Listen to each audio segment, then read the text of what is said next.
Assalamualaikum dear students. I hope you are fine. Welcome to Psychology with Muqaddas and Psyche Seeker. And first of all, I would like to thank all of you who joined us, who supported us, and who encouraged us and appreciated us, so that we make more efforts in this field and we discover more about psychology. And this is really boost our confidence, and this really increase our motivation level, so that we make more videos for you and we fulfill your request. And for that purpose we have made another channel, that is Psyche Seeker.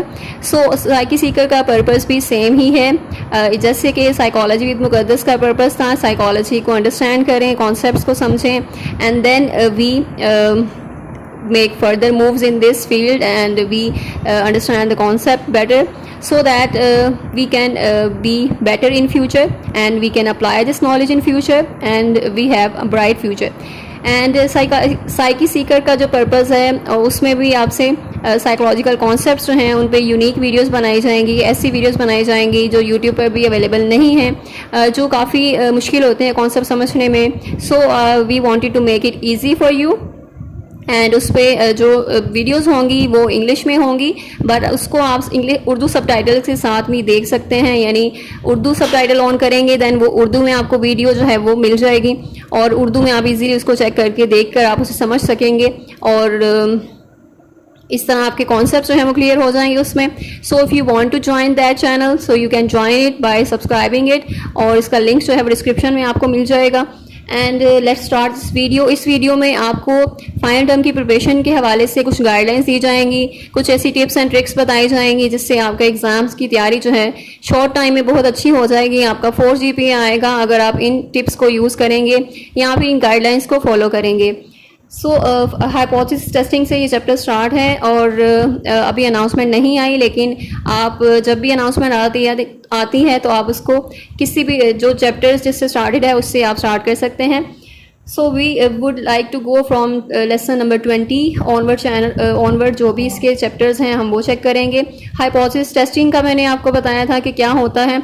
इसके अलावा कुछ lectures हैं जिनमें ये concept सारे cover कर दिए गए हैं, और उनके जो कंसेप्चुअल वीडियोस बनाई गई हैं, शॉर्ट लेक्चर्स बनाए गए हैं, हर चैप्टर के रिलेटेड है वो, तो आप उसको भी चेक कर सकते हैं. उसके लिए भी डिस्क्रिप्शन में आपको लिंक्स मिल जाएंगे, हर लेसन का लिंक होगा. जिस लेसन के लिए ज़्यादा कॉम्प्लिकेशंस हैं, ज़्यादा कन्फ्यूजन है, आप उसको सुन सकते हैं, आपके कॉन्सेप्ट्स क्लियर हो जाएंगे. सो मेन चीज़ आपकी कॉन्सेप्ट्स हैं. अगर आपके कॉन्सेप्ट क्लियर हैं देन इजीली आप पेपर को अटेम्प्ट कर सकते हैं, आप MCQs को अटेम्प्ट कर सकते हैं, आप क्वेश्चंस को अटेम्प्ट कर सकते हैं. इस तरह आपके मार्क्स जो हैं बहुत अच्छे आएंगे, 4 GPA आएगा आपका. This is the golden rule, और यही जो है वो की टू सक्सेस है, और इसको आप फॉलो करेंगे then you will be surely be successful in this field और in this subject.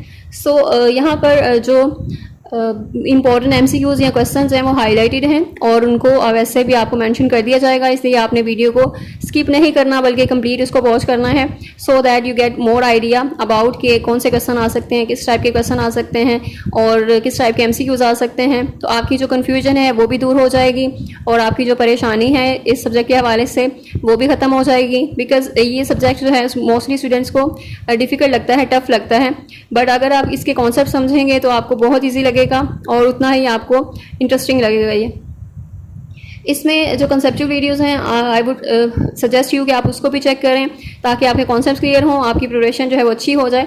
So MCQs भी कंसेप्चुअल होते हैं, और कुछ जो है हैंडआउट्स में से आते हैं. तो हैंडआउट्स में से आप हर चैप्टर को अच्छे तरीके से रीड आउट करें, और हर चैप्टर में से ही जो MCQs आप एक प्रिडिक्शन होती है हमारी कि ये MCQs आ सकते हैं, और इस तरह आप MCQs को हाईलाइट करते हैं. एंड देन जो भी जब आप पेपर आता है आपका तो वो शफल होकर आते हैं, यानी उनमें से 1-2 MCQs आपको लाजमी आता है, और हर चैप्टर में से इस तरह क्वेश्चन भी होते हैं. तो हर स्टूडेंट को डिफरेंट क्वेश्चन आते हैं, शफल होके आते हैं पेपर. तो इसके लिए आपको फिर सारे चैप्टर में से जो हर पॉसिबल MCQs हैं या पॉसिबल क्वेश्चंस हैं उनको आपने कंसीडर लाजमी करना है, बिकॉज यू नेवर नो कि आपको कौन सा MCQs आ जाएगा या कौन सा क्वेश्चन आ जाएगा. तो कोई भी क्वेश्चन या आपने MCQs मिस नहीं करना, और कम्प्लीटली चैप्टर को आपने रीड आउट करना है अच्छे तरीके से, उसके कॉन्सेप्ट क्लियर करने हैं, और उसको हैंडआउट्स को रीड आउट करना है, so that you don't miss N MCQs. और पेपर में आपको कोई सरप्राइज़ ना मिले, आपके लिए इजी रहे, आप उसको इजीली अटेम्प्ट कर सकें। हाइपोथेसिस टेस्टिंग का बताया था, हाइपोथेसिस टेस्टिंग क्या होती है और इसको आप क्यों करते हैं और इसका कॉन्सेप्ट क्या है, इसकी डेफिनेशन क्या है, दिस इज़ ऑल्सो इम्पॉर्टेंट। और हाइपोथेसिस टेस्टिंग जैसे कि हाइपोथेसिस आप बनाते हैं, अजम्पशन बनाते हैं आपकी पॉपुलेशन के बारे में, एंड देन उसको आपने चेक करना होता है। सो बेसिकली ये सारे कॉन्सेप्ट आपके क्लियर किए गए हैं वीडियोज़ में, शॉर्ट लेक्चर्स में, उनको भी अटेंड करें आप ताकि आपको ईजिली इसको मैनेज कर सकें। और हाइपोथेसिस जो है वो किस तरह से टेस्ट करते हैं, उसके डिफरेंट टेस्ट होते हैं हमारे पास। पैरामीट्रिक टेस्ट होते हैं, नॉन पैरामीट्रिक टेस्ट होते हैं। जब पैरामीट्रिक की असम्पशन पूरी नहीं होती तो फिर हम नॉन पैरामीट्रिक टेस्ट यूज़ करते हैं। एंड यहाँ पर जो लॉजिक है इसके बिहाइंड, हाइपोथेसिस टेस्टिंग के बिहाइंड लॉजिक क्या है, this is also important. Conceptual question है ये आपका। एंड देन बेसिक स्टेप्स क्या है, हाइपोथेसिस टेस्टिंग आप किस तरह से करते हैं, उसके स्टेप्स क्या हैं उस प्रोसीजर के, तो वो आपने देखना है। 5 मार्क्स से क्वेश्चन है, इंपॉर्टेंट है ये। उसमें डिस्क्रिप्शन भी आपने देखनी है, बिकॉज आपने स्टेप को जब आपका लिखना है तो उसमें आपने डिस्क्राइब भी करना है, डिस्क्रिप्शन भी देनी है कि वो स्टेप जो है किससे रिलेटेड है, उसको एक्सप्लेन भी करना है आपने। इसमें हाइपोथेसिस की टाइप्स मेंशन है, बहुत इंपॉर्टेंट है। नल हाइपोथेसिस क्या होती है, अल्टरनेटिव हाइपोथेसिस क्या होती है, ये भी आपका कॉन्सेप्ट क्लियर हो गया होगा। और इस तरह इसको देखना है आपने, पॉपुलेशन पैरामीटर और स्टैटिस्टिक्स क्या होते हैं। और नेक्स्ट है नल हाइपोथेसिस और अल्टरनेटिव हाइपोथेसिस के जो बताया गया जो कॉन्सेप्ट है वो देखना है आपने। नल हाइपोथेसिस में रिलेशनशिप नहीं होता, जो हम कंपेयर कर रहे हैं डिफरेंट मीन्स को या डिफरेंट ग्रुप के मीन्स को, तो उसमें हम चेक करते हैं सिग्निफिकेंट डिफरेंस है ये नहीं है। So I have made this very simple in that short lectures, उसको आप अटेंड करें, उसमें कॉन्सेप्ट्स आपके क्लियर हो जाएंगे। नेक्स्ट है कि हम डिसीजन क्राइटेरिया सेट करते हैं और डिसीजन लेना होता है हमने कि नल हाइपोथेसिस को हमने एक्सेप्ट करना है या रिजेक्ट करना है। अल्फा लेवल क्या होता है, लेवल ऑफ सिग्निफिकेंस होता है ये, जिसमें हमारे पास 5% चांसेस होते हैं कि हम नल हाइपोथेसिस को रिजेक्ट कर दें। वो क्रिटिकल रीजन होता है, एक एक्सेप्टेंस रीजन होता है, क्रिटिकल रीजन होता है। एक्सेप्टेंस 95% एरिया होता है आपका, जिसमें आपकी नल हाइपोथेसिस जो है वो एक्सेप्ट हो जाती है। जबकि ऑपोजिट जो 5% एरिया है, लेवल ऑफ सिग्निफिकेंस मीन्स उनमें जो आपके वेरिएबल्स हैं, जो आपके डेटा है, ग्रुप ऑफ सैम्पल हैं, उनमें डिफरेंस है और वो वैल्यू सिग्निफिकेंट आई हैं। सिग्निफिकेंट आई हैं इट मीन्स के उनमें डिफरेंस है, कोई इफेक्ट है, उनमें कोई रिलेशनशिप है, दैट्स वाई वो नल हाइपोथेसिस जो है वो रिजेक्ट हो जाएगी।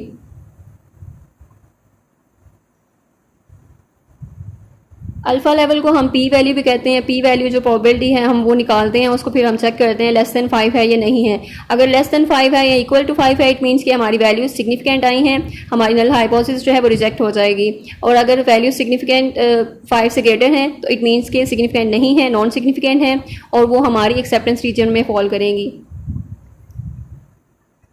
सो ये सारे आपके कॉन्सेप्ट जो हैं क्लियर कर दिए गए हैं। डेटा कलेक्ट करना है आपने, किस तरह से सैम्पल स्टैटिस्टिक्स को कंप्यूट करना है आपने, मीन स्टैंडर्ड डेविएशन किस तरह से फाइंड आउट करनी है। एंड देन जी का फॉर्मूला क्या है, मीन माइनस म्यू है ओवर दी स्टैंडर्ड एरर, और स्टैंडर्ड एरर क्या है, that is also important question. Decision किस तरह से आपने लेना है, और एक फार्मूला है उसको किस तरह से सॉल्व आउट करना है, उसके स्टेप्स क्या हैं, दैट इज़ ऑल्सो इम्पॉर्टेंट। फिर टाइप्स ऑफ हाइपोथेसिस हैं कि कितनी उसकी टाइप्स हैं, ये आपके शॉर्ट क्वेश्चन में आ सकता है। 1 टेल 2 टेल्स हाइपोथेसिस क्या होती हैं, डायरेक्शनल जो है उसको हम 1 टेल कहते हैं, और नॉन डायरेक्शनल जो होती हैं वो 2 टेल हाइपोथेसिस होती हैं, और इनमें डिफरेंस क्या है ये भी आपको कॉन्सेप्ट क्लियर कर दिया गया है। एंड देन कंपैरिजन आप कैसे करते हैं, 1 टेल वर्सेस 2 टेस्ट जो है उसको कंपेयर करें, और ये this is also important question. Hypothesis testing के बारे में नेक्स्ट है अजम्पशंस हैं। अजम्पशंस सबकी सेम ही हैं, जितने भी हाइपोथेसिस टेस्टिंग टेस्ट वगैरह हैं, पैरामीट्रिक टेस्ट जो हैं, इन सबकी अजम्पशंस जो हैं वो सिमिलर ही हैं। तो आपने इनके अजम्पशंस जो है वो अच्छे तरीके से याद रख लेनी है, और एक दो अजम्पशन जो होगी जो डिफरेंट होगी, और बाकी सारी अजम्पशंस जो हैं हाइपोथेसिस टेस्टिंग की, पैरामीट्रिक टेस्ट की सेम ही होती हैं। एरर्स क्या है हाइपोथेसिस टेस्टिंग के, this is also important question. और टाइप 1 एरर क्या है, टाइप 2 एरर क्या है, यहाँ पे इनकी डेफिनेशन आपको एमसीक्यूज में आ सकती है, या फिर ये कंसेप्चुअल क्वेश्चन आ सकता है कि टाइप 1 एरर टाइप 2 एरर को डिस्क्राइब करें, और ये 5 मार्क्स का क्वेश्चन, इन लॉन्ग क्वेश्चन हो सकता है।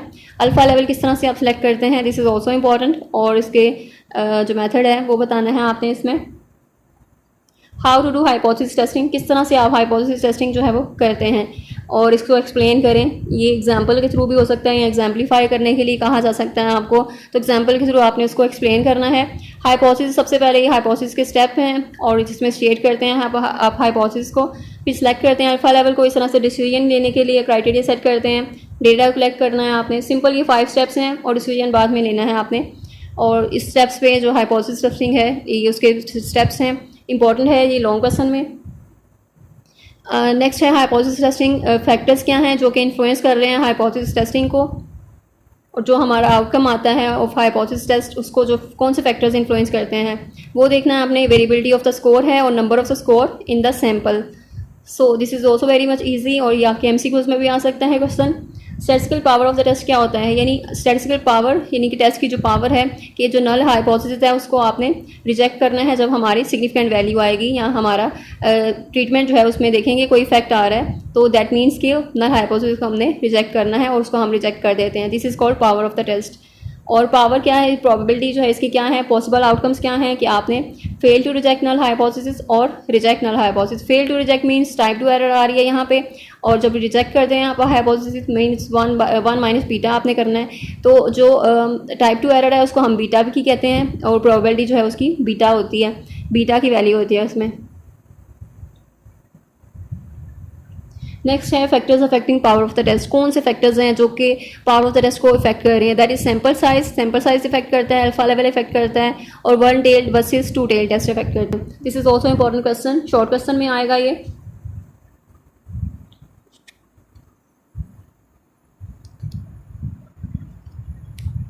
अब नेक्स्ट हमने देखना है कि हमारे स्टैटिस्टिकल सिग्निफिकेंस में सैम्पल साइज का क्या रोल है। This is also important question. जो स्टैटिस्टिकल सिग्निफिकेंस है वो हम चेक करते हैं, जिसमें हमारे पास 5% जो है वो चांसेस होते हैं नल हाइपोथेसिस को रिजेक्ट करने के, और सैम्पल साइज अगर स्मॉल होगा तो हमारे जो चेंजेस हैं उसको हम डिटेक्ट नहीं कर सकेंगे, और सैम्पल साइज जो है वो लार्ज होना चाहिए हमारे पास।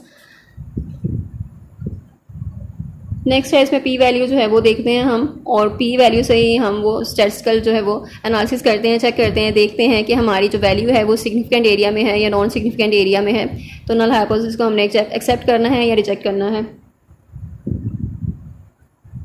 नेक्स्ट है calculating sample size. Sample size को किस तरह से कैलकुलेट कर सकते हैं आप, और इसमें जो भी स्टेप्स हैं इसके लिए जी पावर सॉफ्टवेयर यूज़ होता है, उसको आप सॉफ्टवेयर यूज़ करके इजीली इसको कर सकते हैं, एस्टिमेट कर सकते हैं सैम्पल साइज़ को। और उसमें कुछ आपको चीज़ें चाहिए, जिसमें आपको हाइपोथेसिस चाहिए, independent variables, number of independent variables चाहिए, और स्टैटिस्टिकल टेस्ट चाहिए। सो ये तीनों चीज़ें हैं ज़रूरी हैं जो कैलकुलेट करने के लिए क्वेश्चन है, important short question. Hypothesis testing review यानी ओवरऑल जो है वो हाइपोथेसिस टेस्टिंग क्या है, इस तरह क्वेश्चन भी आ सकता है। हाइपोथेसिस टेस्टिंग को एक्सप्लेन करें, डिस्क्राइब करें और एग्जाम्पलीफाई करें। हाइपोथेसिस टेस्टिंग में चीज़ें कौन सी इंक्लूड हैं, इसमें नल और अल्टरनेटिव हाइपोथेसिस जो है वो क्या होता है, अजम्पशंस इसकी इंपॉर्टेंट है हाइपोथेसिस टेस्टिंग की, एंड देन उसकी जो एरर्स हैं वो type 1 error, type 2 error, this is also important. ये इस तरह से डेफिनेशन में MCQs में आ सकती हैं, क्वेश्चन में, शॉर्ट क्वेश्चन में आ सकती हैं। एंड हाइपोथेसिस टेस्टिंग जो है वो किससे इन्फ्लुएंस होती है, वेरिएबिलिटी ऑफ स्कोर, ये पीछे भी डिस्कस कर चुके हैं। एंड देन स्टैटिस्टिकल पावर क्या है, फैक्टर्स कौन से इन्फ्लुएंस कर रहे हैं टेस्ट को, this is also important question. And then T test क्या होता है, और ये अल्टरनेटिव टू है जी टेस्ट है। जब हमारे पास सैम्पल साइज स्मॉल होगा और हमारी स्टैंडर्ड डेविएशन जो है वो हमें नाउन नहीं होगी, देन हम टी टेस्ट यूज़ करते हैं। और टी टेस्ट का भी पर्पज़ वही है जो जी टेस्ट का है, कि हमने कंपेयर करना है, 2 ग्रुप है हमारे पास, 2 ग्रुप ऑफ मीन्स को हमने कंपेयर करके चेक करना है कि उनमें सिग्निफिकेंट डिफरेंस है या नहीं है, और अपनी अजम्पशंस को हमने देखना है, जो हाइपोथेसिस है हमारी वो एक्सेप्ट हो रही है या रिजेक्ट हो रही है। तो सेम ही इसका फॉर्मूला है, और शॉर्टकमिंग्स क्या है जी टेस्ट के या जी स्कोर के, this is also important question. या प्रॉब्लम क्या है जी स्कोर के साथ, और हम टी टेस्ट कब करते हैं, टी स्टैटिस्टिक कब करते हैं हम, इसका फॉर्मूला क्या है, और इसमें आप वेरिएंस यूज़ करते हैं इंस्टेड ऑफ स्टैंडर्ड डेविएशन, आप उसका वेरिएंस यूज़ करते हैं सैम्पल का। So that's the difference of G test and T test. और इस तरह डिफरेंस भी पूछा जा सकता है आपसे पेपर में कि जी टेस्ट और टी टेस्ट में क्या डिफरेंस है या उनमें सिमिलरिटीज़ क्या हैं। सो एस्टिमेटेड स्टैंडर्ड एरर क्या होता है, this is also important question, ये भी पास पेपर में आया हुआ है, उसको एक्सप्लेन करें आप। There are 2 reasons for making this shift for from standard deviation to variance, यानी हम स्टैंडर्ड डेविएशन से वेरिएंस की तरफ क्यों आते हैं टी टेस्ट में, तो वहाँ पे 2 रीजन्स जो हैं, ये इंपॉर्टेंट शॉर्ट क्वेश्चन है। एस्टिमेटेड स्टैंडर्ड एरर का फॉर्मूला क्या है, टी स्टैटिस्टिक्स का ओवरऑल फॉर्मूला क्या है, और डिग्रीज ऑफ फ्रीडम की डेफिनेशन इंपॉर्टेंट है शॉर्ट क्वेश्चन MCQs में, और ये क्या होता है, इसका कॉन्सेप्ट क्लियर करना है यहाँ पे। एंड देन टी डिस्ट्रीब्यूशन जो है उसका कर्व कैसा होता है उसके बारे में डिटेल्स हैं। And then proportion and probabilities हैं टी डिस्ट्रीब्यूशन के बारे में। और इसी तरह जैसे जी का टेबल होता है वैसे ही हमारे पास टी का टेबल होता है, जिसमें हमने वैल्यूज़ जो है वो देखनी होती है, अपनी सिग्निफिकेंट वैल्यूज चेक करनी होती हैं। और देन हमारे पास जो कंक्लूजन होता है, यानी हमने डिसीजन लेना होता है कि हमारी वैल्यूज़ जो हैं सिग्निफिकेंट हैं या नहीं हैं। हाइपोथेसिस टेस्ट जो है विद द टी स्टैटिस्टिक्स जो है वो कौन से होते हैं, कैसे हम हाइपोथेसिस को टेस्ट करते हैं, नल हाइपोथेसिस को अपनी टेस्ट करते हैं टी स्टैटिस्टिक्स को यूज़ करते हुए, और किस तरह से हम नल हाइपोथेसिस ऑल्टरनेटिव हाइपोथेसिस को कंस्ट्रक्ट करते हैं इसमें।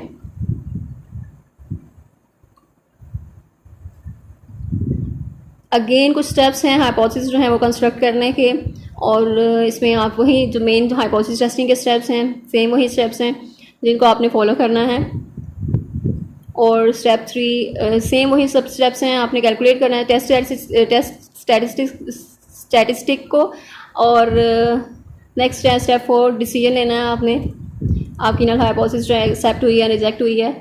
एजम्पशंस क्या है टी टेस्ट की, this is also similar because जो पैरामीट्रिक टेस्ट हैं सारे वो सबकी एजम्पशंस जो है वो सेम ही हैं। जो हाइपोथेसिस टेस्टिंग की एजम्पशन है वही पैरामीट्रिक टेस्ट की एजम्पशंस हैं। और पैरामीट्रिक टेस्ट और नॉन पैरामीट्रिक टेस्ट में डिफरेंस क्या है, this is also important question.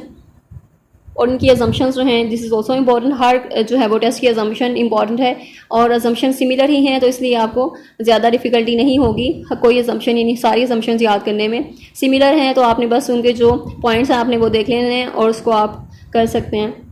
Influence of sample size and sample variance का कितना इन्फ्लुएंस होता है, और ये हाईलाइटेड जो हैं कुछ इस तरह से MCQs हैं, इसको आपने वीडियो को पॉज करके रीड आउट करना है अच्छे तरीके से, और ताकि आपके कॉन्सेप्ट जो हैं ये MCQs के हवाले से माइंड जो है वो आपका माइंड सेट बन जाए कि ये क्वेश्चन या ये MCQs आ सकते हैं, और उसके बाद आपकी तैयारी जो है वो अच्छी हो जाए।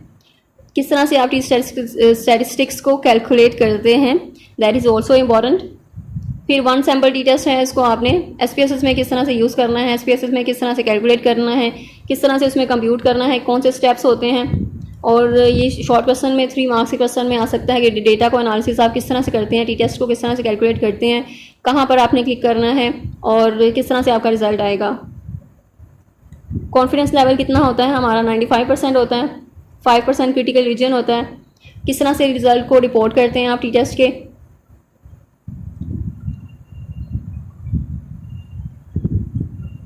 And then independent sample T test क्या होता है, और इसमें इंडिपेंडेंट मेजर्स होती हैं हमारे पास, और इसमें बिटवीन सब्जेक्ट डिज़ाइन हम यूज़ करते हैं। बिटवीन सब्जेक्ट डिज़ाइन मीन्स हमारे पास 2 ग्रुप ऑफ सब्जेक्ट्स हैं और जिनको हमने यूज़ करना है और उनको कंपेयर करना है, उनमें कंपैरिजन करके चेक करना है कि उनमें डिफरेंस है या नहीं है, उनमें कोई रिलेशनशिप एग्जिस्ट करता है या नहीं करता।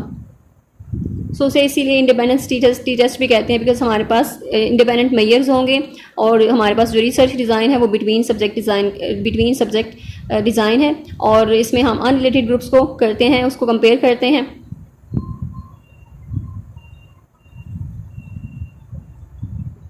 इसमें हमारे पास 2 सेट्स ऑफ डेटा होता है,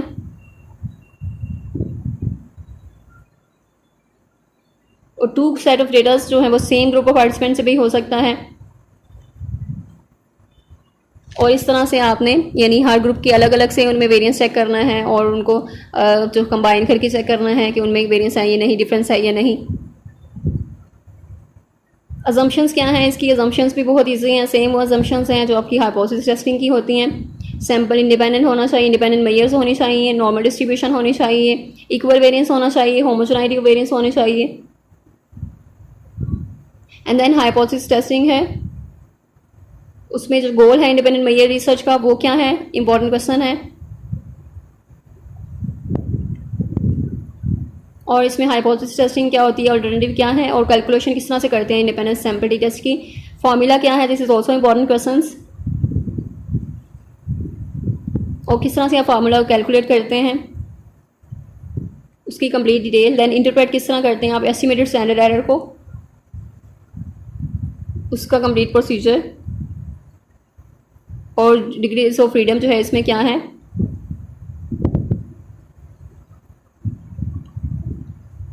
पूल वेरिएंस का कॉन्सेप्ट बहुत इंपॉर्टेंट है और ये शॉर्ट क्वेश्चन में इंपॉर्टेंट है, यानी कॉन्सेप्ट इसका पूछा जाएगा, पूल वेरिएंस के बारे में बताएं, और यहाँ एमसीक्यूज में आ सकता है ये।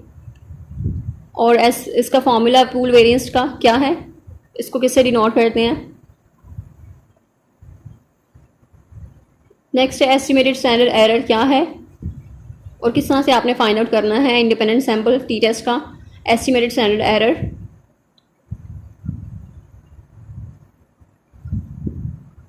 इसके रिजल्ट्स जो हैं आपने किस तरह से रिपोर्ट करने हैं, this is also important question.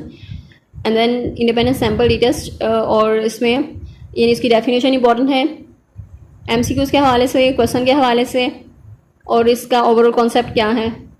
Independent sample T test को आप एसपीएसएस में किस तरह से करते हैं। आपके पास 2 टाइप्स ऑफ वेरिएबल्स हैं, इंडिपेंडेंट वेरिएबल कैटेगोरिकल वेरिएबल भी इसे कहते हैं, डिपेंडेंट वेरिएबल हमेशा कंटिन्यूस वेरिएबल होता है। सो नेक्स्ट है कि आपने डेटा को एंटर करना है एसपीएसएस में और कुछ स्टेप्स हैं जिनको फॉलो करना है, आपने एनालिसिस को रन करना है, देन कुछ सिलेक्ट करने हैं, कुछ चेक वगैरह करने हैं, कुछ बॉक्सेस जो रिजल्ट्स आपको चाहिए, एंड देन आपको रिजल्ट जो है वो आउटपुट आपको मिल जाएगा। आपने इसको इंटरप्रेट करना है, अपनी वैल्यू को चेक करना है, एंड देन आपने डिसीजन लेना है कि वो नल हाइपोथेसिस को रिजेक्ट कर रहा है या एक्सेप्ट कर रहा है। और लिमिट्स टेस्ट किसी यूज़ करते हैं हम इक्वालिटी ऑफ वेरिएंस को चेक करने के लिए कि हमारे जो डेटा है उसमें इक्वालिटी है या नहीं, वेरिएंस इक्वल है या नहीं। होमोजेनाइटी ऑफ वेरिएंस का कॉन्सेप्ट भी बहुत इंपॉर्टेंट है आपके शॉर्ट क्वेश्चन के लिए। या हेट्रोजेनाइटी जो है वो भी इंपॉर्टेंट है। होमोजेनाइटी के ऑपोजिट होता है हेट्रोजेनाइटी। होमोजेनाइटी मीन सेम और वेरिएंस जो है आपका इक्वल है, सेम है, जबकि हेट्रोजेनाइटी होता है जब वेरिएंस जो है आपका अनइक्वल है या डिफरेंट है। अजम्पशंस क्या है इंडिपेंडेंट सैंपल टी टेस्ट की, इसमें लेवल ऑफ मेजरमेंट जो है उसका इंक्रीमेंट हुआ है, बाकी सारे अजम्पशन सेम ही हैं आपकी हाइपोथेसिस टेस्टिंग वाली। और इसमें डिपेंडेंट वेरिएबल जो है वो हम देखते हैं इंटरवल और रेशियो लेवल पे होता है और कंटिन्यूस होता है, बाकी सारी अजम्पशन सेम हैं। और इसमें आप एसपीएसएस में किस तरह से कैलकुलेट करते हैं इसको,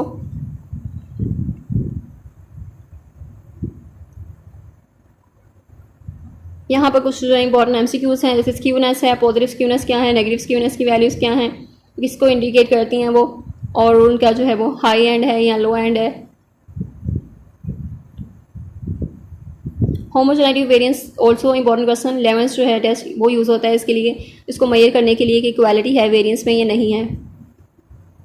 इफेक्ट साइज़ क्या होता है, यानी आपके जो वेरिएबल्स हैं वो इफ सिग्निफिकेंट डिफरेंस है उनमें, वो एक दूसरे को इफेक्ट कर रहे हैं, तो उनमें इफेक्ट साइज़ क्या होगा, यानी इफेक्ट की जो स्ट्रेंथ है वो कितनी होगी, लो होगी या हाई होगी या मीडियम होगी। और इसकी इंपॉर्टेंट डेफिनेशन है एमसीक्यूज़ के लिए भी। और इसके लिए कौन से टेस्ट यूज़ होते हैं, तो मेन जो फेमस जो टेस्ट हैं पार्शियल ईटा स्क्वायर्ड है, कोहन-स्टी का टेस्ट है, वो इसके लिए यूज़ होता है इफेक्ट साइज़ को मेजर करने के लिए। टी टेस्ट के लिए यूज़ होता है कोहन-डी का टेस्ट, वो देखने के लिए कि उसमें सिग्निफिकेंट डिफरेंस है या नहीं है, और इफेक्ट साइज जो है वो कितना है। Reporting results in APA format, किस तरह से आप रिजल्ट्स को रिपोर्ट करते हैं, ये भी इंपॉर्टेंट क्वेश्चन है। रिपीटेड मेजर टी टेस्ट क्या होते हैं, और रिपीटेड मेजर टी टेस्ट में आप सेम ग्रुप ऑफ पार्टिसिपेंट्स को यूज़ करते हैं। बिफोर आप ट्रीटमेंट जो है वो उसको देखते हैं, उसकी मेजरमेंट लेते हैं, उसके बाद आफ्टर ट्रीटमेंट जो है उसकी मेजरमेंट लेते हैं, देन उनको कंपेयर करते हैं। और ये विद इन सब्जेक्ट डिज़ाइन इसका जो है अनदर नेम है। इंपॉर्टेंट एमसीक्यूज़ हैं इसमें, और किस तरह से हम इसको करते हैं, कैलकुलेट करते हैं, डिफरेंस किस तरह से फाइंड आउट करते हैं, सारी चीज़ें इंपॉर्टेंट हैं। रिपीटेड मेजर टी टेस्ट जो है वो क्या होता है, और हाइपोथेसिस टेस्टिंग के हवाले से क्या है ये, और इसमें हमारी हाइपोथेसिस जो है वो क्या होती हैं, और इसका फार्मूला इंपॉर्टेंट है, और इसको कैसे कैलकुलेट करते हैं, इसको एसपीएसएस में किस तरह से आपने रन करना है, इसके इंपॉर्टेंट स्टेप्स कौन से हैं, और किस तरह से डेटा को एंटर करना है आपने, और कौन सी वैल्यूज़ को आपने चेक करना है, कहाँ पर आपने जाना है, एनालाइज करना है, कंपेयर मीन्स है, पेयर्ड सैंपल टी टेस्ट है, इस तरह से रनिंग एनालिसिस को रन करना है आपने। देन आपके पास जो अजम्पशंस हैं सेम सिमिलर अजम्पशंस हैं जो इंडिपेंडेंट सैंपल टी टेस्ट की हैं, वही डिपेंडेंट सैंपल टी टेस्ट की हैं, वही जो है वो रिपीटेड मेजर के लिए भी हैं। सो इंटरप्रेटिंग द आउटपुट, जो आपका आउटकम आया है, जो रिजल्ट है, उसको आपने इंटरप्रेट करना है, उसको चेक करना है कि आपकी जो प्रोबेबिलिटी है वो ग्रेटर देन 5 है या लेस देन 5 है। अगर लेस देन 5 है, इक्वल टू 5 है, इट मीन्स के वहाँ पर सिग्निफिकेंट डिफरेंस है और आपकी नल हाइपोथेसिस जो है वो रिजेक्ट हो जाएगी। अदरवाइज अगर ग्रेटर देन 5 है, इट मीन्स के वो सिग्निफिकेंट नहीं है, नॉन सिग्निफिकेंट है, आपकी नल हाइपोथेसिस जो है वो एक्सेप्ट हो जाएगी। उन वेरिएबल्स के दरमियान में, उन ग्रुप ऑफ पार्टिसिपेंट्स के दरमियान में कोई जो है वो उनके मीन्स के दरमियान में कोई डिफरेंस नहीं आया। पेयर्ड सैंपल क्या है, और जिसमें आप चेक करते हैं आपके बिफोर और आफ्टर ट्रीटमेंट जो होते हैं उनका आपने पेयर करना है, उनको चेक करना है, कंपेयर करना है। और इफेक्ट साइज क्या है और कोहन डी में यूज़ होता है, उसका फॉर्मूला क्या है, और रिजल्ट जो है एनालिसिस आप रन करते हैं तो क्या आते हैं, तो किस तरह से आप इसको इंटरप्रेट करते हैं। एनालिसिस ऑफ वेरिएंस अनोवा जो है वो कब हम यूज़ करते हैं, जैसे जी टेस्ट हम यूज़ करते थे कंपेयर मीन्स को कंपेयर करने के लिए टू ग्रुप ऑफ सब्जेक्ट्स के, और इस तरह टी टेस्ट जो है वो हम यूज़ करते थे जब हमारे पास असम्पशन जो है वो फुलफिल नहीं हो रही जी टेस्ट की और हमारे पास स्मॉल सैंपल है और स्टैंडर्ड डेविएशन हमें नाउन नहीं है, तब हम टी टेस्ट करते हैं। अब एनालिसिस ऑफ वेरिएंस का भी पर्पज़ वही है कि मीन्स को कंपेयर करके चेक करना है आपने कि सिग्निफिकेंट डिफरेंस है या नहीं। बट यहाँ पर मोर देन 2 ग्रुप होंगे हमारे पास, मोर देन 2 ट्रीटमेंट्स होंगे या ट्रीटमेंट कंडीशंस होंगी हमारे पास, देन हम अनोवा की तरफ आएंगे और अनोवा टेस्ट यूज़ करेंगे। इसमें फैक्टर्स किसे कहते हैं, फैक्टर इंडिपेंडेंट वेरिएबल को कहते हैं। लेवल ऑफ फैक्टर्स कौन से होते हैं, जितनी भी कंडीशंस हैं उनको हम लेवल्स ऑफ फैक्टर्स कहते हैं। फिर एक ही अगर हमारे पास वेरिएबल है तो उसे हम 1 फैक्टोरियल डिज़ाइन कहेंगे और 1 वे अनोवा कहते हैं। अगर हमारे पास फैक्टोरियल डिज़ाइन ज़्यादा हैं, 2 फैक्टर हैं, 2 फैक्टर्स मीन 2 इंडिपेंडेंट वेरिएबल हैं, तो दैट मीन्स के हम 2 वे अनोवा यूज़ करेंगे। तो ये अनोवा की टाइप्स हैं फर्दर, और हाइपोथेसिस जो है वो अनोवा के लिए क्या होती है और लॉजिक क्या है अनोवा के बिहाइंड, कि हमने टोटल वेरिएबिलिटी को चेक करना है और कितने हमारे जो डेटा है वेरिएबल है बिटवीन दी ग्रुप्स और विद इन दी ग्रुप्स, तो हमने विद इन ट्रीटमेंट या बिटवीन जो ग्रुप्स है वो चेक करना है वेरिएंस कितना है, और यानी डिफरेंस चेक करना है हमने उनमें विद इन ट्रीटमेंट भी और बिटवीन ट्रीटमेंट भी। और इसका फार्मूला जो है वो सिंपल, यानी कि एफ रेशो फाइंड करते हैं हम इसमें, और एफ रेशो का फार्मूला क्या है इम्पॉर्टेंट है क्वेश्चन, और किस तरह से आपने इसको फाइंड आउट करना है। देन अजम्पशंस जो हैं सेम ही हैं, अजम्पशंस हाइपोथेसिस टेस्टिंग वाली अजम्पशंस हैं आपकी, और इसमें कैलकुलेट किस तरह से करते हैं आप अनोवा को, दिस इज़ ऑल्सो इम्पॉर्टेंट। और जो फार्मूला है यानी उसको आपने किस तरह से एक्सपेंड करना है, एक डिस्क्राइब करना है, बताना है कि ये फार्मूला है, इसको हम किस तरह से सॉल्व आउट करते हैं, कौन सी वैल्यूज़ फाइंड आउट करते हैं, और इसका टोटल जो प्रोसीजर है वो क्या है। और जैसे एसेट्स फाइंड आउट करना है हमने, तो एसेट्स टोटल फाइंड करते हैं, उसका विद इन फाइंड करते हैं। ये सारी चीज़ें ये आपके लेक्चर्स में भी कवर हो चुकी हैं, और आप उन लेक्चर्स को जो शॉर्ट लेक्चर्स बनाए गए हैं उनके लिंक्स जो हैं आपको डिस्क्रिप्शन में मिल जाएंगे, उनको आप लाजमी चेक करें ताकि आपके कॉन्सेप्ट जो हैं इनमें क्लियर हो सकें। हर चैप्टर का आपका कॉन्सेप्ट जो है वो क्लियर हो जाए ताकि आपको एग्ज़ाम में कोई भी डिफ़िकल्टी ना आए। इफेक्ट साइज़ क्या होता है, अगेन वही कॉन्सेप्ट है इफेक्ट साइज़ का, तो किस तरह से इसको मेजर करते हैं। पोस्ट होक टेस्ट है अनोवा के बाद हम करते हैं, इंपॉर्टेंट एमसीक्यूज़ है कि पोस्ट होक टेस्ट कब यूज़ करते हैं आप। एनोवा के बाद आप जैसे पोस्ट ट्रीटमेंट होता है वैसे ही पोस्ट होक टेस्ट है, यानी एनोवा के बाद आप उसको मज़ीद चेक करने के लिए देखते हैं कि डिफरेंसेस हैं तो कितने हैं, अगर सिग्निफिकेंट डिफरेंसेस हैं या नहीं हैं तो हम पोस्ट होक टेस्ट यूज़ करते हैं, जिसमें 2 केस जो है वो हमारे पास टेस्ट आता है, पोस्ट होक टेस्ट होता है ये वाला। This is also important question, MCQs हैं। 1 वे अनोवा जो है वो क्या है, जिसमें एक ही हमारे पास इंडिपेंडेंट वेरिएबल होता है, उसकी डिफरेंट कंडीशंस होती हैं। Further enter the data in SPSS, किस तरह से आपने एंटर करना है डेटा को, आपने किस तरह से 1 वे अनोवा जो है उसमें उसको रन करना है।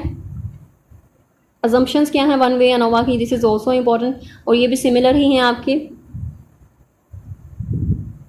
आप किस तरह से इंटरप्रेट करते हैं आउटपुट को उसका। नेक्स्ट 2 टेस्ट यहाँ पे वेल्शर ब्राउन जो है वो टेस्ट मेंशन किए गए हैं, और ये टेस्ट किस तरह से ये प्रेफर किए जाते हैं जब हमारी असम्पशन जो होती है कि होमोजेनिटी वेरिएंस जो है वो वायलेटेड है, यानी अगर वो वायलेट हो रही है होमोजेनिटी हमारी वेरिएंस की, देन हम ये टेस्ट जो है उसको यूज़ करते हैं चेक करने के लिए। हम आउटपुट जो है किस तरह से इंटरप्रेट करते हैं, और हमारी वैल्यू सिग्निफिकेंट वैल्यू जो है वो लेस देन और इक्वल टू 5 होती है, ये आपने लाजमी याद रखना है। MCQs के लिए भी, क्वेश्चन के लिए भी, P वैल्यू जो प्रोबेबिलिटी वैल्यू है वो कितनी होती है, सिग्निफिकेंट वैल्यू कितनी है, नॉन सिग्निफिकेंट वैल्यू कितनी होती है। जिससे आपने रिजल्ट्स जो हैं वो उनको बताना होता है कि सिग्निफिकेंट वैल्यू आई है तो इट मीन्स कि हमारी जो अजम्पशन है, जो हमारी हाइपोथेसिस है वो रिजेक्ट हो गई है। इफेक्ट साइज सेम, सब में इफेक्ट साइज जो है वो उसकी बात की जा रही है। रिपोर्टिंग रिजल्ट्स, किस तरह से आप रिजल्ट्स को रिपोर्ट करते हैं। टू वे अनोवा क्या होता है, उसका इंट्रोडक्शन, इसमें टू और मोर इंडिपेंडेंट वेरिएबल्स होते हैं और उनमें जो भी जो कंडीशंस होती हैं, ट्रीटमेंट कंडीशंस, वो भी डिफरेंट होती हैं, उनके लेवल्स होते हैं फर्दर। और इसमें मेन इफेक्ट्स इंटरेक्शंस क्या हैं, यानी कि इंटरेक्शन चेक करते हैं हम कि अगर जो हमारे जो वेरिएबल्स हैं वो कितना ज़्यादा इंटरेक्शन उनमें है और कितना ज़्यादा वो एक दूसरे को इफेक्ट कर रहे हैं।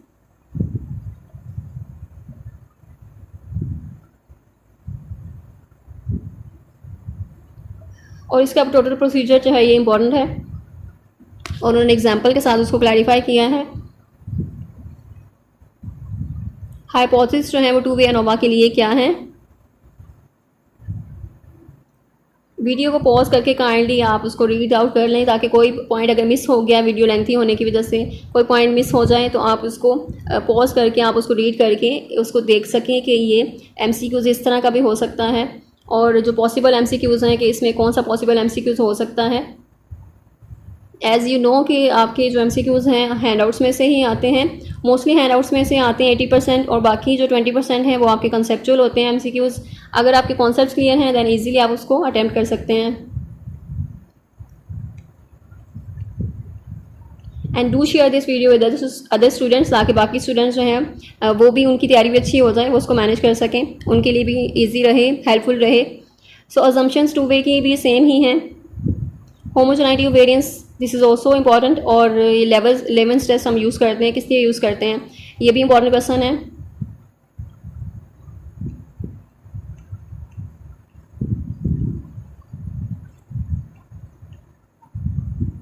ईटा स्क्वायर्ड के बारे में हम बात कर चुके हैं, इफेक्ट साइज को मेजर करने के लिए यूज़ होता है।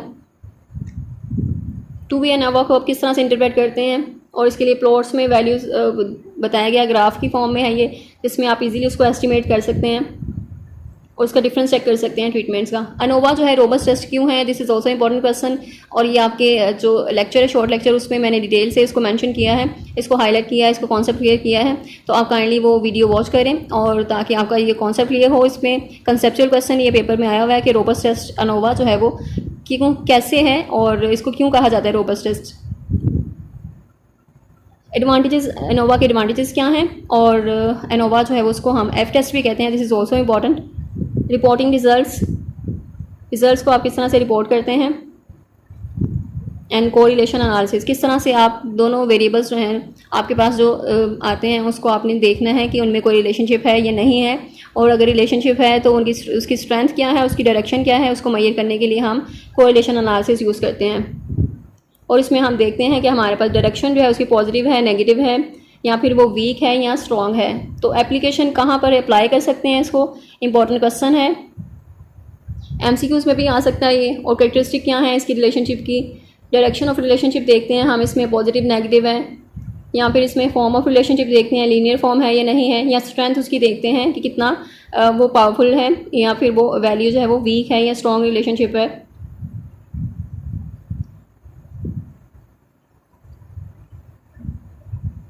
कोरिलेशन एंड कॉजेशन डिफरेंट है और इनमें क्या डिफरेंस है, या कोरिलेशन और कॉजेशन को एक्सप्लेन करें, this is also important question. And then correlation, Pearson correlation जो है उसमें क्या होता है, इसको हम पियर्सन प्रोडक्ट मोमेंट भी कहते हैं। और इसमें हम डायरेक्शन मेजर करते हैं या डिग्रीज ऑफ मेजर करते हैं उसमें लीनियर रिलेशनशिप की, और इसका फॉर्मूला क्या है, this is also important.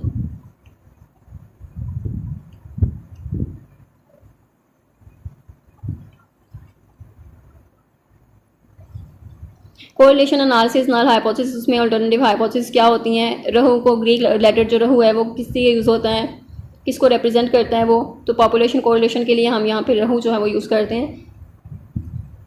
Degrees of freedom इसमें होता है n-2 का। कोरिलेशन एसपीएसएस में आप किस तरह से करते हैं, उसकी असम्पशंस क्या हैं फर्दर।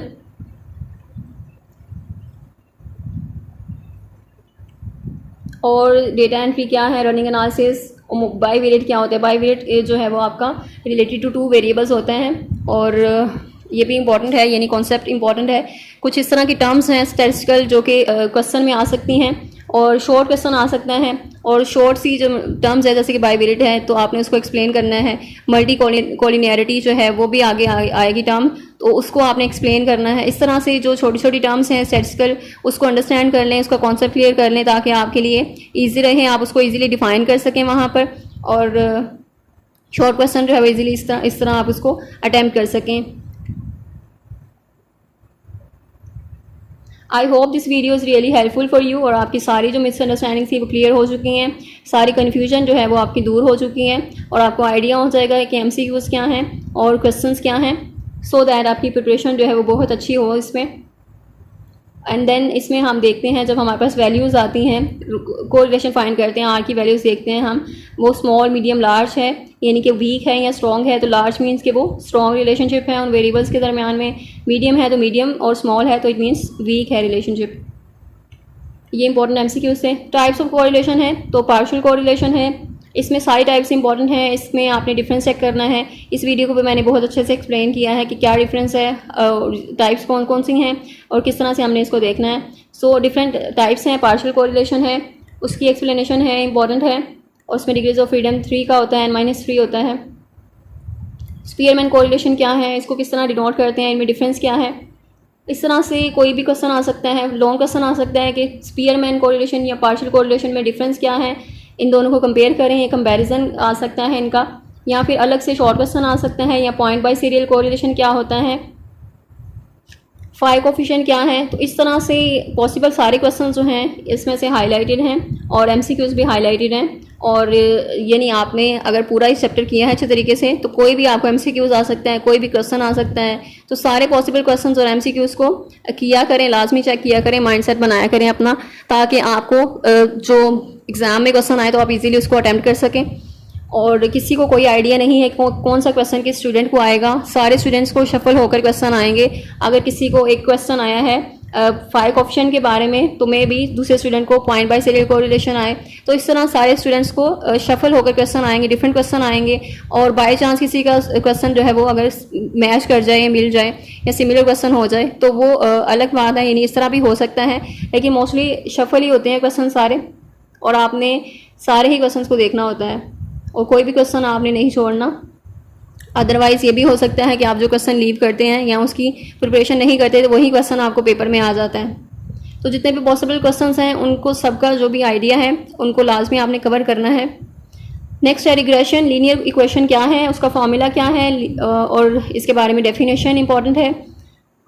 एंड देन रिग्रेशन क्या होता है, रिग्रेशन लाइन क्या होती है, और देन लीस्ट स्क्वायर सॉल्यूशन जो है वो क्या होता है उसको डिफाइन करें, शॉर्ट क्वेश्चन है। और इसका फार्मूला किस तरह से आप इसको सॉल्व करते हैं, बी की वैल्यू किस तरह फाइंड आउट करते हैं, ए किस तरह निकालते हैं, इस तरह से आप किस तरह फार्मूला को सॉल्व आउट करते हैं। इंपॉर्टेंट जो प्रोसीजर है ये। स्टैंडर्ड एरर ऑफ एस्टिमेट क्या होता है, इंपॉर्टेंट डेफिनेशन इसकी। रेजिडुअल्स जो हैं वो क्या होते हैं, रेजिडुअल्स आपके प्रिडिक्टेड वैल्यू और डेटा पॉइंट्स में जो रियल डेटा पॉइंट है उसमें जो डिफरेंस होता है वो रेजिडुअल होते हैं। डिग्रीज ऑफ फ्रीडम इसमें क्या होता है, वेरिएंस क्या है, स्टैंडर्ड एरर ऑफ एस्टिमेट किस तरह से आप निकालते हैं, असम्पशंस क्या है रिग्रेशन की।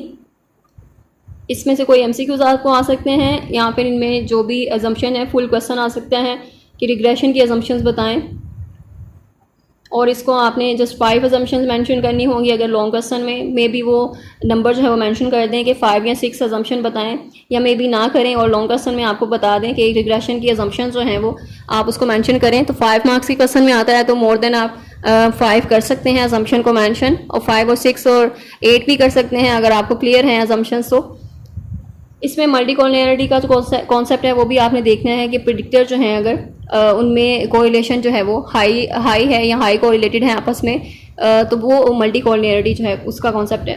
फिर VIF भी इंपॉर्टेंट है इसमें, और इसके इंपॉर्टेंट MCQs हैं कि ग्रेटर होगा तो क्या होगा, और अगर स्मॉलर है तो क्या है। सिंपल लीनियर रिग्रेशन क्या है और मल्टीपल लीनियर रिग्रेशन क्या है, सिंपल लीनियर रिग्रेशन में और मल्टीपल रिग्रेशन में क्या डिफरेंस है, और मल्टीपल रिग्रेशन में हमारे पास वेरिएबल्स जो हैं वो ज़्यादा होते हैं, सेट ऑफ वेरिएबल्स होते हैं हमारे पास। और इसमें major types of multiple regression important question है। Multiple linear regression, hierarchical multiple regression क्या है, स्टेप वाइज मल्टीपल रिग्रेशन क्या है, इनको अलग से भी क्वेश्चन शॉर्ट में आ सकता है, लॉन्ग क्वेश्चन में आ सकता है, ओवरऑल क्वेश्चन। और जो स्टेप वाइज मल्टीपल रिग्रेशन है ये पूरा 5 मार्क्स में आ सकता है, बिकॉज इसकी आगे से भी फर्दर जो एक्सटेंशन है, जैसे फॉरवर्ड सिलेक्शन है, बैकवर्ड डिलीशन है, स्टेप वाइज है।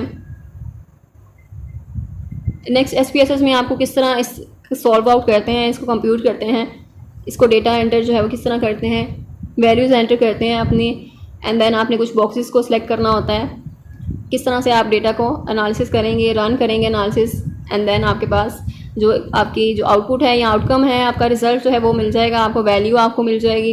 देन आपने उसको इंटरप्रेट करना है कि आपकी वैल्यू जो है वो कैसी है, सिग्निफिकेंट है या नहीं है, नॉन सिग्निफिकेंट है या नहीं है, नल हाइपोथेसिस एक्सेप्ट हो रही है या रिजेक्ट हो रही है।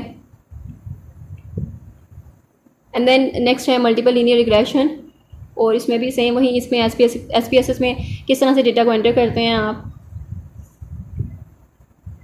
और ये भी मे भी कोई क्वेश्चन आ जाए आपको कि आप किस तरह से करते हैं, प्रोसीजर क्या है उसको करने का।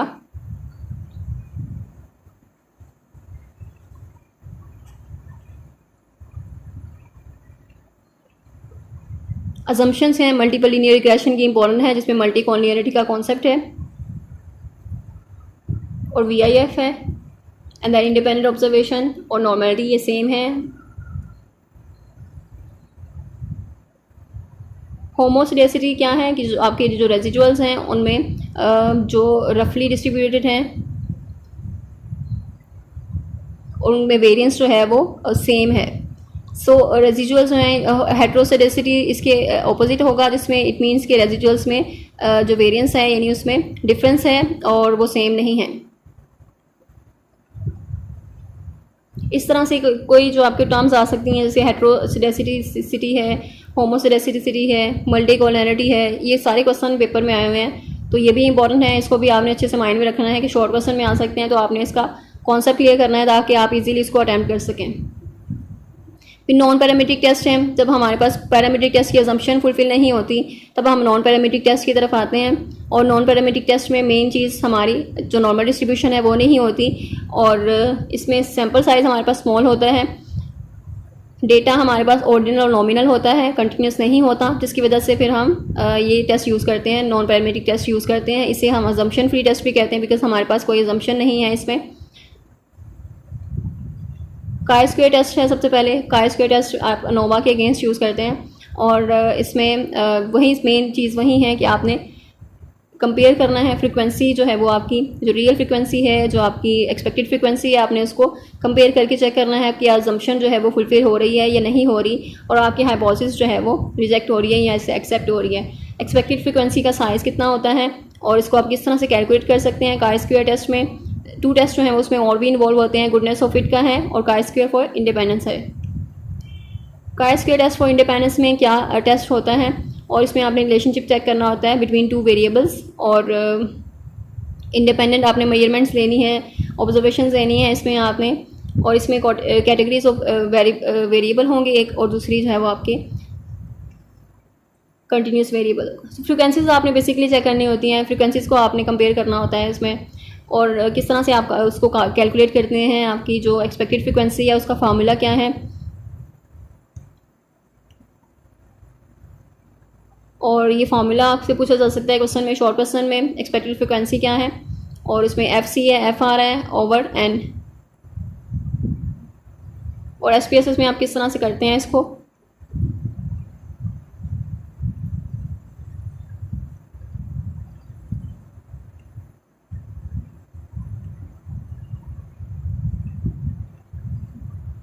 Chi square test for independence, और इसमें आप पियर्सन कोरिलेशन जो है वो चेक करते हैं, इसमें आप स्पीयरमैन कोरिलेशन चेक करते हैं,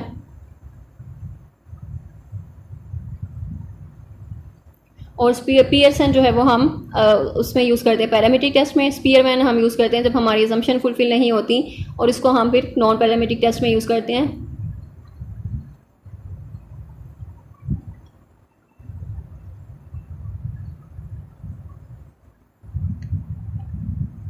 हाइपोथेसिस क्या है इसकी, देन SPSS में किस तरह से आप डेटा को एंटर करते हैं और उसको कर सकते हैं। मन विटनी यू टेस्ट है और ये कहाँ पर यूज़ होता है, और इसमें हम इंडिपेंडेंट ग्रुप्स के जो देखते हैं डिफरेंस कितना है। और इसमें मन विटनी यू टेस्ट में हम 2 सेपरेट सैम्पल्स होते हैं हमारे पास, और जिसमें हमारे पास डिफरेंस चेक करना होता है हमने। इसमें हम मीन्स को कंपेयर नहीं करते, बल्कि हम इसमें मीडियंस को चेक करते हैं कि मीडियंस में डिफरेंस है या नहीं है।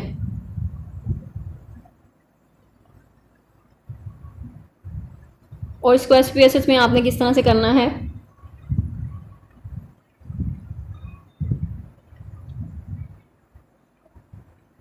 देन विल्कोक्सन साइन रैंक टेस्ट है, ये भी उसका टेस्ट का पर्पज़ यही है कि आपने डिफरेंस को मेजर करना है बिटवीन 2 ट्रीटमेंट्स।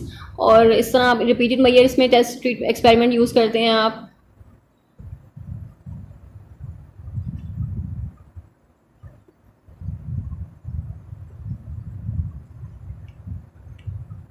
और इसको इस तरह से आपने SPSS में रन करना है।